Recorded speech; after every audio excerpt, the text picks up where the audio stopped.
பாலஸ்தீனத்தின் காசா பகுதியில் தாக்குதலை இஸ்ரேல் ராணுவம் தீவிரப்படுத்தியிருக்கிறது. அது குறித்தான அண்மை தகவலை பார்த்து கொண்டிருக்கிறோம். ஓராண்டுக்கு மேலாகவே இஸ்ரேல் காசா மீது தாக்குதல் நடத்தி வரக்கூடிய நிலையில் இன்றைய தினம் தாக்குதலை தீவிரப்படுத்தியிருக்கும் அண்மை தகவல் கிடைக்கப்பட்டிருக்கின்றன. விவரங்களை நம்முடைய செய்தியாளர் மதியழகன் வழங்க நாம் கேட்கலாம். மதியழகன், தாக்குதல் தீவிரப்படுத்தப்பட்டிருப்பதாக தகவல் கிடைக்கப்பட்டிருக்கு, மேலும் விவரம்.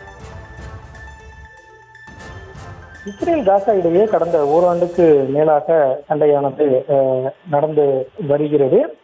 அதாவது ஹமாஸ் அமைப்பினுடைய தாக்குதலை அடுத்து இந்த சம்பவமானது தொடர்ந்த நிலையில் பல்வேறு கட்ட பேச்சுவார்த்தைக்கு பின்னர் இடையில் அதாவது போர் நிறுத்தம் எல்லாம் ஏற்பட்டது.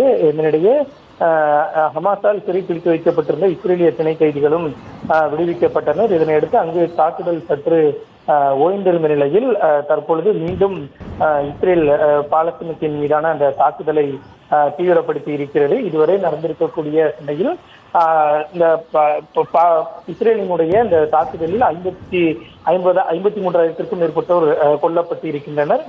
காசாவினுடைய மேற்கு கரை உள்ளிட்ட பகுதிகளை குறிவைத்து ஏற்கனவே இஸ்ரேல் தாக்குதல் நடத்தி வந்த நிலையில் தற்பொழுது கடந்த 2 நாட்களுக்கு மேலாக கான் யூனிஸ், அதாவது மேற்கு கான் யூனிஸ் பகுதியை குறிவைத்து தற்பொழுது இஸ்ரேல் தாக்குதல் நடத்தி வருகிறது. இந்த தாக்குதலில் மட்டும் இதுவரை 50க்கும் மேற்பட்டோர் உயிரிழந்திருக்கிறார்கள்.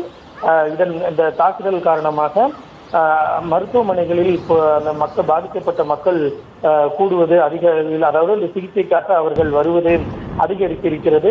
காசாவினுடைய நசீர் மருத்துவமனையை நோக்கி ஏராளமான பொதுமக்கள் வந்தவண்ணம் இருக்கிறார்கள். ஏனென்றால் அவ்வளவு பேரும் இஸ்ரேலினுடைய தாக்குதலில் பாதிக்கப்பட்டவர்களாக இருக்கிறார்கள். இருப்பினும் அவர்களுக்கு சிகிச்சை அளிப்பதற்கு போதுமான மருத்துவ வசதிகள் இல்லை என்றும் மருத்துவமனை நிர்வாகம் சார்பில் தெரிவிக்கப்பட்டிருக்கிறது. அதாவது காயத்திற்காக சிகிச்சை பெற வருபவர்களுக்கு சிகிச்சை அளிக்க முடியாததன் காரணமாக ஏராளமானோர் உயிரிழப்பதாகவும் தகவல்கள் வெளியாகி இருக்கின்றன.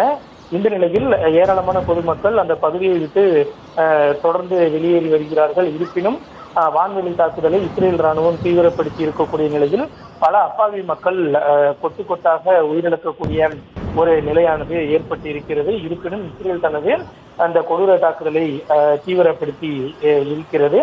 இந்த நிலையில் இஸ்ரேல் தனது தாக்குதலை நிறுத்தி கொள்ள வேண்டும் எனவும், இது ஏற்றுக்கொள்ள முடியாத மனிதர்கள், அதாவது மனிதர்கள் பாதிக்கப்படுவதை ஏற்றுக்கொள்ள முடியாது என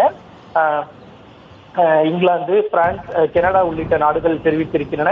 உடனடியாக இந்த தாக்குதலை இஸ்ரேல் நிறுத்த வேண்டும் எனவும், இல்லை என்றால் இஸ்ரேல் மீது பல்வேறு தடைகள் விதிக்கப்படும் எனவும் மேற்குலக நாடுகள் எச்சரிக்கை விடுத்திருக்கின்றன. இருப்பினும் இதனை கண்டுகொள்ளாத இஸ்ரேல் தொடர்ச்சியாக அந்த ஒரு கொடூரமான தாக்குதலை காசா மீது நிகழ்த்தி வருகிறது.